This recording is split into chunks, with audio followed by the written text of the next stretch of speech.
I want to explore three different price scenarios when it comes to Myria in an event where maybe we do see a fully fledged type of altcoin season. However, even though nothing I say is financial advice and even though nothing is a guarantee, the first price scenario I want to take a look at is going to maybe be the idea of 3 cents. Now, that right there is a 35.7x from here, more or less, and just for simplicity's sake, it's nearly 36x from here, and market cap at that point, considering current circulating supply, would be around $1 billion. Now, why wouldn't this surprise me? It's because I am a fan of the fundamentals when it comes to Myria, even though the price currently, when I'm making this video, isn't necessarily doing the best, but I'm still a fan of the fundamentals, and let me explain why. Myria, it is a gaming ecosystem that is powered by Myria's Ethereum Layer 2 scaling solution. Now, let me break this down real quick because before I get into the gaming aspect side of things, I do want to talk about a Layer 2 because some people may be thinking, okay, what is a Layer 2? Now, a Layer 2 in this case is basically, the way you take a look at it, generally speaking, something that kind of allows Ethereum to be enjoyed while at the same time not necessarily having to deal with some of the drawbacks. Like, for instance, we take a look at Ethereum's very high gas fees, arguably, which I'm not a fan of. We also take a look at arguable scalability issues. However, at the same time, Ethereum is very massive, right? A lot of fans, the adoption is very impressive. So, of course, there needs to be kind of a way, at least that's the way to take a look at it, in a sense where there should be sort of the solution that allows for Ethereum to be enjoyed, but then not having to deal with the arguable drawbacks. So, that right there, I think, is where a layer 2 steps in. And now some people may be thinking, okay, but having this layer 2 aspect when it comes to a project, people may think it's really nothing that special. There's a bunch of layer 2s out there. I'm totally aware of that.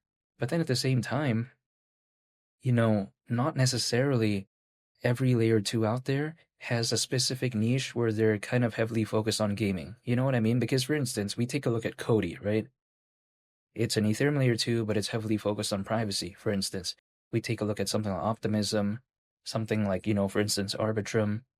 Again, there's a bunch out there, but if we take a look at Myria, just because, it has this very kind of heavy emphasis towards gaming, I think that's kind of the unique thing about it. Again, there's many options out there, but this one has kind of its own lane, right? Its own niche, so to speak. It's like for a car, for instance, there's a sports car. There's kind of like, just a regular car, I would say, like a sedan or something like that. But then there's also like an off-road vehicle. So of course there's different categories. So then when it comes to this one, again, it is focused on the blockchain gaming aspect side of things. Now, why don't I think this is necessarily such a bad thing to be focused on, right? For instance, it's because if we take a look at the blockchain gaming market, it is expected to exceed $300 billion by 2030, according to Grandview Research.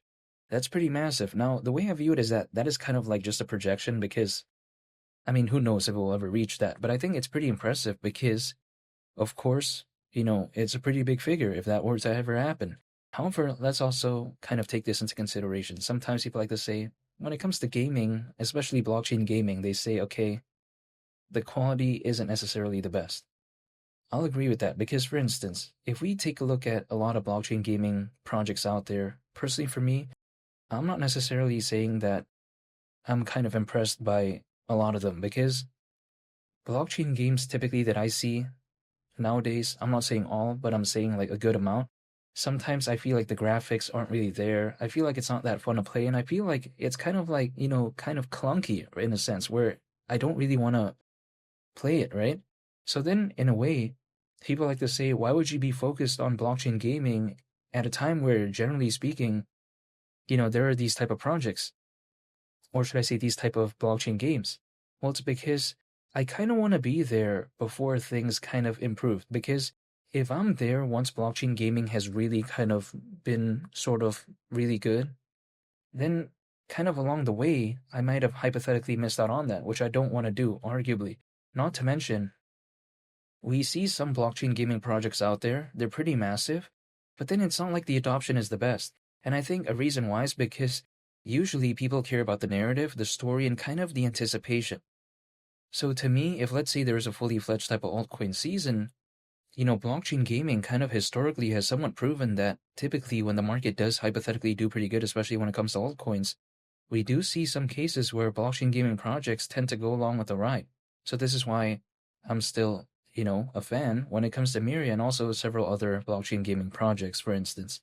However, even besides that, we take a look at Myria, it is allegedly, right? We've seen it like power games, for instance, like 360 Cricket, Nitro League, Boss Fighters, Billiard Clash. I mean, it's not necessarily like the most popular gaming titles out there of all time or whatever like that, but then I think it's pretty impressive nonetheless, considering kind of the trajectory a little bit when it comes to Myria.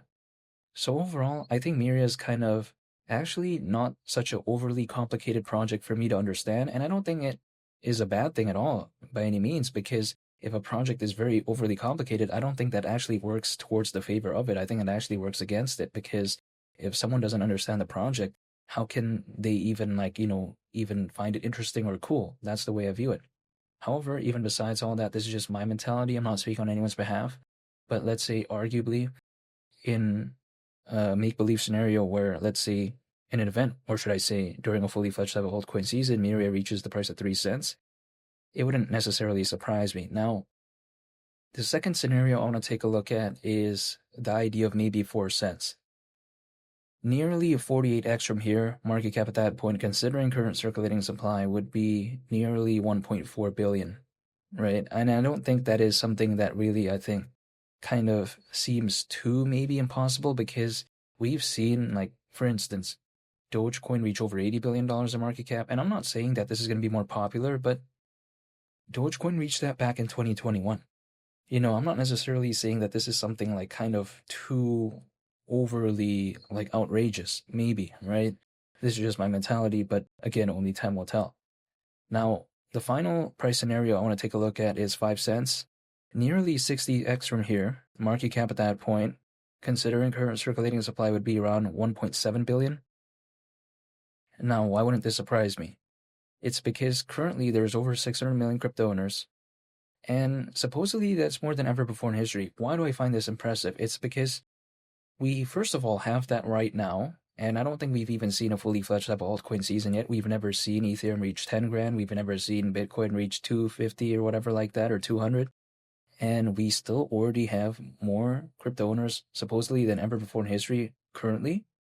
I think that's very impressive, especially when we consider how back in 2021, the peak of that bull run, there was around 300 million crypto owners. So now we basically kind of have double that amount, right? So when I take a look at that, this cycle, if we do ever see a fully fledged type of altcoin season, the vibe feels a little bit more exciting to me when compared to back then.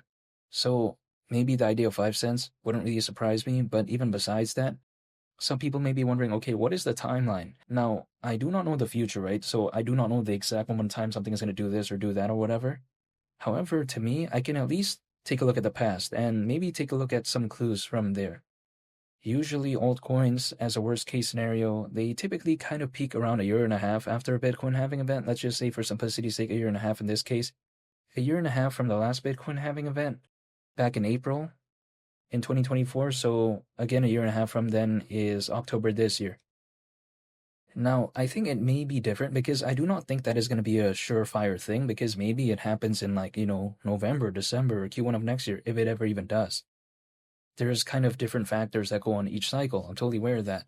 But whenever the timeline is, I just want to be prepared. And I'm dollar cost averaging, holding, and just waiting. And that's pretty much it. I'm just waiting for a moment in time in which Myria kind of wakes up, as opposed to finding the exact moment in time.